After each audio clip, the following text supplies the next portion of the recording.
Hey guys, it's your favorite Unc here. Go ahead and click that subscribe button below so you don't miss a single episode of Nightcap. That button right here. Come for the sports, stay for the stories. Jordan Love agrees to a 4-year, $220 million extension, becoming the highest paid quarterback. The deal includes a record $75 million at the time of signing, $155 million in new full guarantees. Congratulations, David Muguleta. Rep him. Love's new deal puts him in line with Trevor Lawrence, Joe Burrow, all of whom are earning $55 million per year as the top paid quarterbacks on an annual basis. Yeah, rightfully so.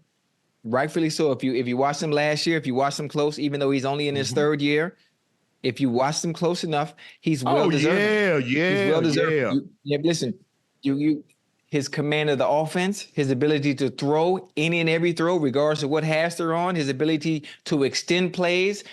One of the special traits that some of the top quarterbacks have, or being able to make plays off rhythm and make plays off script, and he can do it all.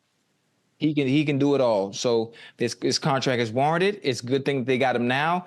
While he has the supporting cast around him that are all really good, at some point those receivers, I'm not sure who's going to be the first one up. Somebody gonna have to get that bag. Somebody gonna have to get that bag. Those receivers are the real deal. I'm not saying, but he reminds you, he makes a lot of throws, and his mannerisms are a lot like Aaron Rodgers. If you watch him throw off that back foot and you watch that release, listen. Flick of the wrist. The guy's gonna win 4 MVPs and he's gonna be yada yada yada. Right. Because you're talking about Aaron Rodgers. You're talking about one of the transcendent players in the NFL. The guy can make every throw. His ability to throw in the pocket, out of the pocket, change arm angles, the platforms in which he can disperse the football is second to none. But if you watch Jordan Love last year, Green Bay knew they had their guy. Now, they didn't know he was going to be like this, but after going through the season and watching him in the playoffs, we got our guy. It was a no-brainer. Think about it. It was a no-brainer. Ocho, they're going to be in a situation from 92 into probably 32. They're going to have 3 quarterbacks. Their quarterback situation is going to be like the Steelers head coach. So Chuck Noll took over in 1969, and then he went from 69 to 92. Bill Cowher went from 92 until 2007, and then now, Mike Tomlin took over. So still going, and I don't think people understand how difficult that is. It's a quarterback-driven league and always has been. So the hard part that's always hard to find is a quarterback that you can lock in for the next 10 years and you can build around him. It's very difficult. And for the fact that the Packers have had 3 back-to-back, and Favre, Rodgers, and now Jordan Love, I'm not going to say it's unheard of, but it's very difficult to do. Go back into history. Go back and look at any situation and try to find a succession of quarterbacks.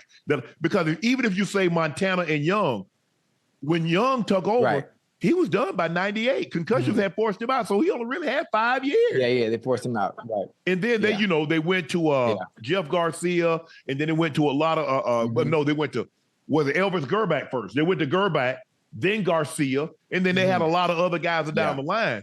But we haven't seen anything like what Green Bay has been able to trot out.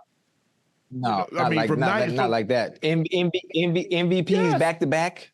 I mean, far from Super Bowl champions. What'd you say, Ocho? No, I said Super Bowl champions. So, from 92, and I can see a situation where this kid is the quarterback until 32, maybe beyond, but I'm just saying, it's about 40 years, Ocho. Yeah. And you got 3 quarterbacks. Yeah. Think about how many quarterbacks Miami has had since Marino. Oh, yeah. Yeah. I mean, do you think they had the 1 and 2? Because they just paid Tua. Tua just got his deal. I think it was 4 for 212, I think, or maybe 5 for 212. That's the thing, though, Ocho. Like when you're dealing with that guy, what are your choices? Go back into the draft and hope and try to find one better that's more durable, have a stronger arm, that's taller. Right. I think for Tua,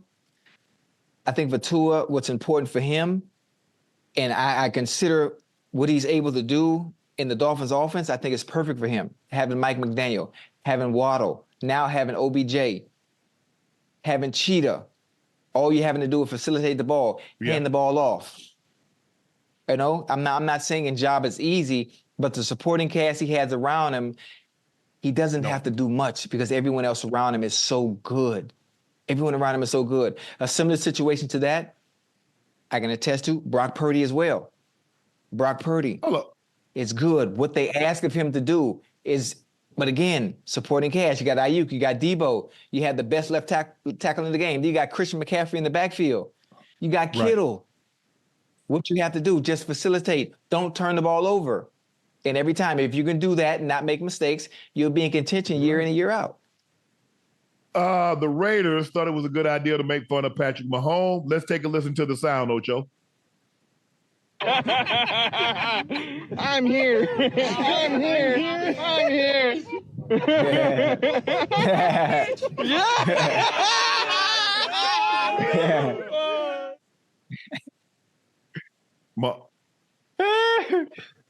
I like it.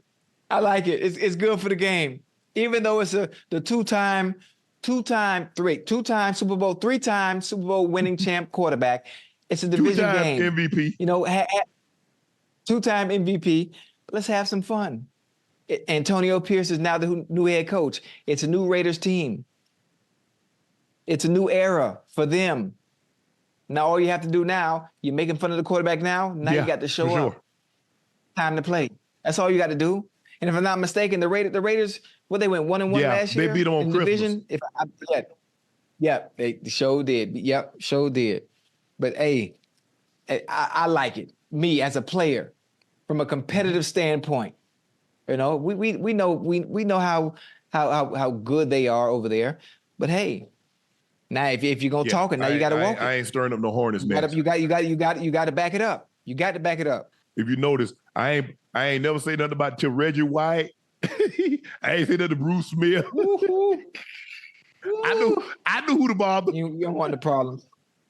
Yeah, you don't want them problems. Mainly it was the D tackle, man. I rest his soul, man. They were in my division, Ocho. Chester McLaughlin, rest his soul. And I ended up playing a couple of I think I played 2 years with Chet. And Cortez. Cortez and I came out together. Rest his soul too. But man, you talk about going back and forth. Yeah. I can imagine. Cortez, Chester McLaughlin, and Sam Adams. Yeah. Big Sam. Hey, fastest first step in the game. Fast first step off the ball. I played with Sam in Cincinnati. Yeah, Sam. With Marvin. Man, he was out there with you. Yeah, Big Sam, boy. Big Sam was funny, man.